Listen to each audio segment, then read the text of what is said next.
Hindi ko ma-imagine pag sinabi ng tao na, ay wala, yung mga Chinese na yan, walang quality. Yun pa, I'm not debunking that statement, but I just wanna correct it na when people say, pag galing sa China, walang quality.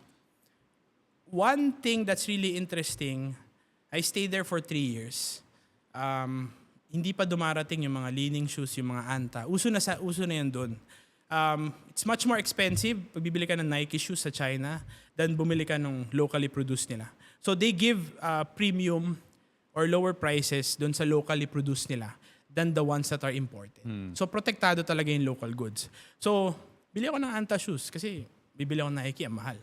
So bilang Anta shoes, yun ang ginagamit ko, basketball, running. For my 3 years of stay, naiuwi ko pa siya sa Pilipinas. I was able to use it for a couple of more years. Naibigay pa siya sa ibang kamag-anak.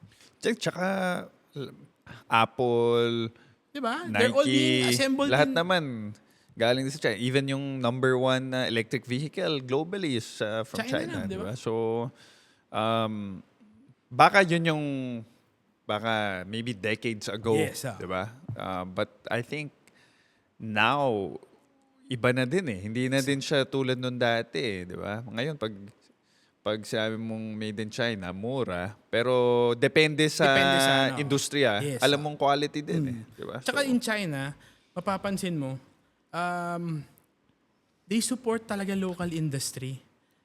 Kung tayo merong Green Hills, sila meron ding parang ganong Green Hills. Pero this is what I know of, they're not a signatory of any intellectual property. So kaya allowed sila internally to create yung mga brands similar to, kunyari, I don't know if you've heard of the brand ERKE, ERK, ang tawag nun. So check siya, pero may isa pang check sa gitna. So in-infuse nila yung dalawang Nike in the logo. Pero pareho niya yung mga itsura ng Nike shoes. I think kaya din I think from a local Chinese market perspective, di ba? Okay yun. Yes. Di ba? Pero I think yan din yung isa sa mga nagiging issues globally kung bakit mga multinationals now avoid setting up factories in China. Kasi from what I know, after they put it there, tapos sabihin natin, natutunan na kung paano. Bigla daw meron katabi na carbon copy.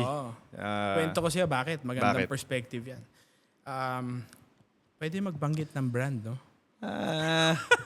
Hindi ko din alam eh. Pero sabihin na lang natin, allegedly. Allegedly.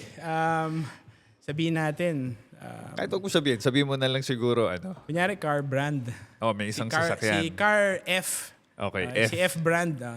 Okay. Gusto niya ipasok yung a certain model nung sasakyan niya in China. Gusto niya ibenta. Gusto niya magbenta lang. The requirement of the Chinese government was very simple. Bigay mo muna yung blueprint ng kotse for you to sell that here. Gets mo na what will happen, di ba? So, that affirms kung ano yung sinasabi mo kay na Jolo na meron kang planta dito, a few months, may bagong plantang tatayo, alam mo na kung anong gagawin dun. Gets. That's how they operate. So, for a certain brand to be available dun, may ganong requirement sila. Gets. Kumbaga, kasama sa mga under the table requirement. under the table ba? Parang hindi naman eh. Tahimik siya eh. Over the table naman. Kasi sasabihin talaga sa'yo. Pero Kailangan hindi siya out in the public. I Diba? think medyo common knowledge na ata siya. Kaya, yun nga, nag-iiba din ng supply chain strategy yung mga companies. I think if your company is tech and innovation-based, iwas ka talaga. Pero if your company is economies of scale, and then you're not banking on, let's say, patented technology as your differentiator versus your competitors. You can. Talagang sa China ka na lang, di ba? Wala nang best alternative. And correct. Kumbaga quality-wise, pare-parehas, brand lang talaga. And then yung industry where you're in is not competing based on the latest innovations, based on the latest technologies. Kumbaga, pare-parehas na yan at one point. Yun, doon ka na sa low cost where you could get the best deals, di ba? Na economies of scale.